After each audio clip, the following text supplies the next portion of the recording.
It is Thursday, January 5th, and here's your evening update for Bryan, Kohberger, and Moscow, Idaho. So today was a big day news-wise. As a lot of y'all know by now, the affidavit was released. If you want to see the whole thing unedited so you can read it on your own, it is on my Instagram. It's the same name here, Justin on TikTok. You can go there and read all 19 pages. If you want to see me break it down, I did so in a live tonight, actually on YouTube, where I pulled it up so you can read it while we go through it and break it down.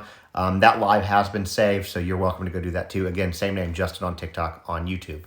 I'll pull out a couple of high points that I didn't do in a previous video about the affidavit, so let's talk about cell phones. So Bryan's cell phone had pinged near the residence at King Road a total of 12 times over the past couple months. The night of the murders, there was a period of time where he had turned the cell phone off because it stopped responding to the towers. But when it was on, it was basically catching him leaving from Pullman, heading towards Moscow, and then again leaving Moscow, heading back towards Pullman once everything was done. So now the timeline for the murders is suspected to be between 4 a.m. and 4:20, and Bryan came back to the house after the crime was committed at around 9:12 in the morning. The cell phone towers caught him. I also found it interesting that Bryan tried to apply to work or be an intern at the Pullman Police Department. He submitted a whole essay talking about what he wanted to do, and to me, and I normally don't give my personal opinion in these updates, to me it seems like he wanted to be a Dexter or like a Golden State Killer, because by working for the police department, he would have an in as to everything that was going on. Today when he appeared in court, he had a stone-cold look and demeanor. He did not look back at reporters or anybody in the courtroom at all. 1 week from today, and today is January 5th, will be the court hearing where he's going to enter a plea of guilty or not guilty.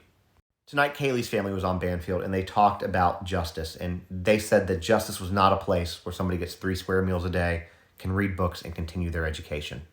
Kaylee's family was on Banfield tonight, and they talked about justice. And her father said that justice was not a place where he can get 3 square meals a day and read books and continue his education.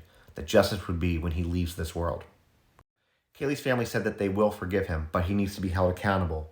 They said that if he wanted to play God, he needs to meet God. They also said that Maddie was like a daughter to them, and when they were asked how they felt about the death penalty, their response was they're glad that they lived in Idaho.